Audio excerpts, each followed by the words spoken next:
Hello guys, welcome back. My name is Nathan and today I'm going to be grading every single lottery pick from the 2012 NHL draft. Now to put it simply, the 2012 draft is not good, so I thought we'll go for the top 15 picks, aka the lottery picks, and give them a letter grade of A all the way through F. So, how had the top 15 picks in 2012 panned out 8 years later, and what grades do I give each and every single top 15 pick? Watch till the end for all my picks and rankings, and of course, hit that subscribe button if you're new. Now, regarding today's grades in the top 15 picks, I'm pretty much just focusing on what that player did at the NHL level, regardless of what team he ended up playing on eventually. For instance, at number 11, the Phillip Forsberg pick, Washington ended up selecting him there. If I just judged that Forsberg pick by what he did in Washington, it would be a pretty low grade because 1, he didn't even play a game in Washington, and 2, they only got more than friggin' ERAT from him. So if I just judged it then, it would be a pretty low pick. But Phillip Forsberg is a fantastic player, and him going 11th overall is a great pick. Even though it didn't happen in Washington, getting Phillip Forsberg at 11th overall is still a fantastic pick and excellent value. And even though that value didn't come in Washington, that value would eventually come in Nashville. Now, starting us off with the first overall pick and nail Yakupov. And of course, Edmonton selected him first overall in the 2012 draft, and he didn't exactly pan out. Now, I'm not going to give him an A+, so we can pretty much scratch that off the board, I think. I think we're good there. But he played 350 career NHL games, getting 62 goals, 74 assists, and 136 points. Played in Edmonton, St. Louis, Colorado, and is now pretty much a career KHL player. Although when he was in the NHL, he wasn't bad. In terms of first overall picks, he might be the worst of all time. And for that, he has to get an F. Now going on to the second overall pick in the Columbus Blue Jackets, and they selected Ryan Murray. Now Ryan Murray has played 347 games up to this point, getting 110 points for Columbus. Not bad whatsoever. And although the health has been a big issue with Murray in the past couple of seasons, he hasn't played over 60 since 2016. When he is healthy, Murray is a pretty underrated player, especially defensively, where he has a pretty big impact for Columbus. That said though, the injuries are still a big thing, and he was selected second overall.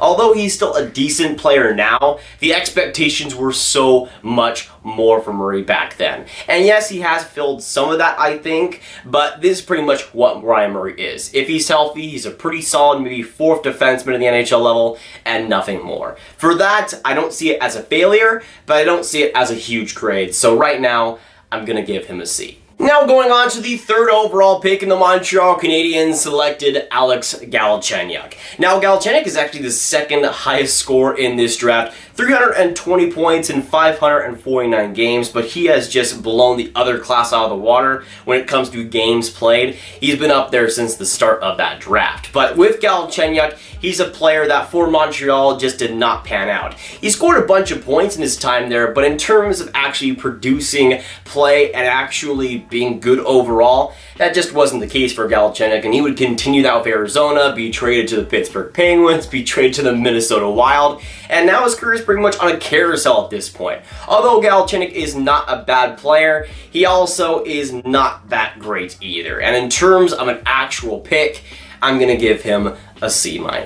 But now going on to the fourth overall pick and the New York Islanders, and they ended up selecting Griffin Reinhart. Now for the Islanders, it didn't end all too bad. They, in that trade with the Edmonton Oilers, ended up getting the pick that led to Matthew Barzal and the pick that got traded to the pick for them for Anthony Beauvillier. But I'm not factoring in that, because when it comes to the player itself, it was an absolute failure. He has gotten 2 points in 37 career NHL games, and he was looked at as a dynamic potential two-way center to lead the New York Islanders into the future, and I don't think it's working out too well. Just saying. For that alone, although he wasn't a terrible NHL player, he definitely had a lot more expectations, and as it stands, I'm giving him an F.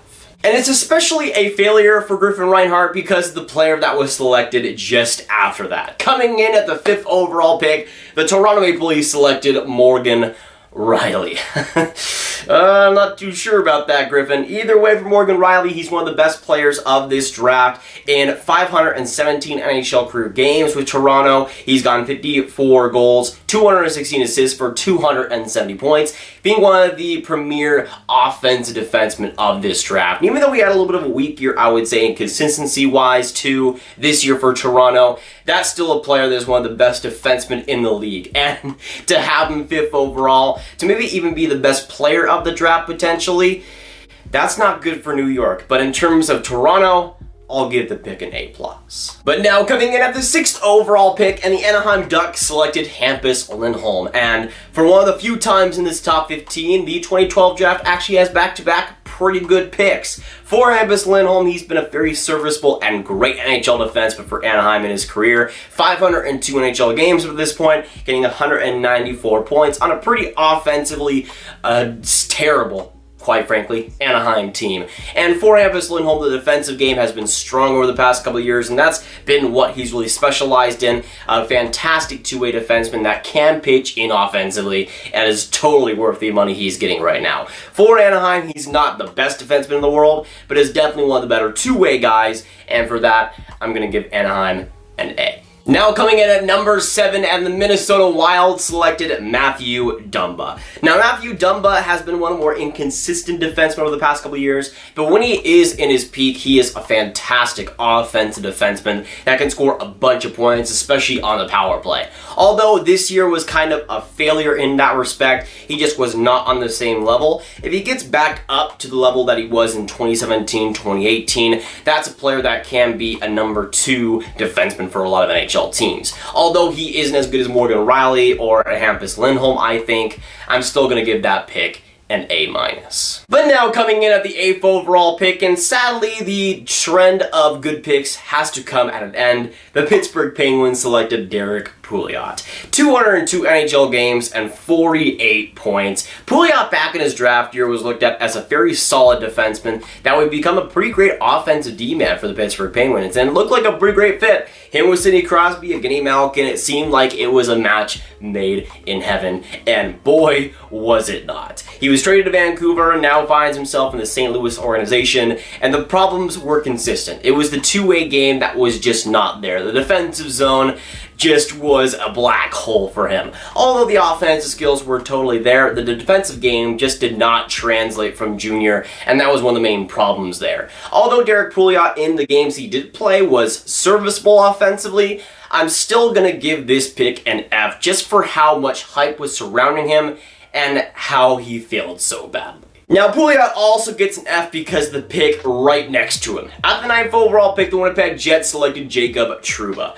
206 points in 478 games played up to this point. Although his first year in New York wasn't all too great in my opinion, his years in Winnipeg showed that I think he will rebound. One of the more strong defensemen in the NHL at this time, and yes, I think is a little bit better than Derrick Pouliot at this point. Although he isn't the best defenseman out there, and I don't think he's as good as a guy like a Morgan Rielly or Hampus Lindholm, still is very, very solid, and for that pick, I'm going to give it an A-. Now, the Derrick Pouliot pick did not turn all too great, also because of Jacob Trouba, but Jacob Trouba also turned out pretty great when it comes to the 9th overall pick because of the player drafted after him. Coming in number 10, the Tampa Bay Lightning selected Slater Koekkoek. I've been saying Koekkoek, I've been saying Quack Quack, and I'm just going to stick with Koekkoek because that's just what the pick is. Crazy. For the Tampa Bay Lightning and for the Chicago Blackhawks, he's produced a NHL career, that's for sure. 149 NHL games, and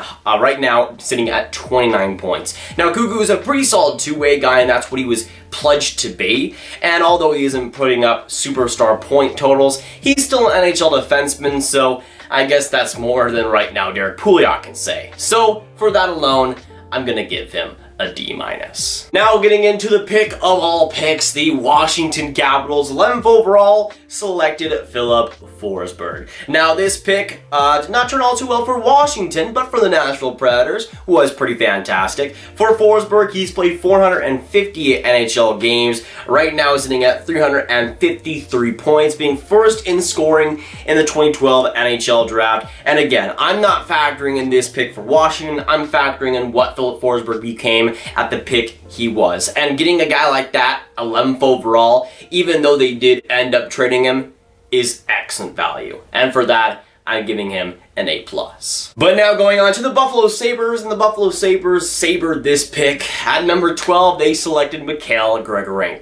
Now, I've talked about Gregory pretty recently, but he actually became a pretty solid NHL player when he did play. In 217 NHL games, got 64 points. Not bad whatsoever, also 22 goals, by the way. And although Gregory wasn't a fantastic player, he definitely wasn't a complete bust, even though he did bust pretty hard. So for this pick, it's not an F in my opinion, but I will give him a D. Now going on to my favorite team, the Dallas Stars, and they ended up selecting Radek Faksa 13th overall. Now, Faksa is a pretty solid player, all things considered, and even though he had a little bit of a down year offensively, is still one of the best defensive players on Dallas, which is saying a lot because there's a lot of good defensive players on that team. He's pretty much created himself as a pretty great shutdown third line center. Nothing more, nothing less. And although you'd want to see more from a 13th overall pick, especially when you have guys like Tom Wilson, Tomas Hertl, just a few picks later, it wasn't a complete bust of a pick, and right now,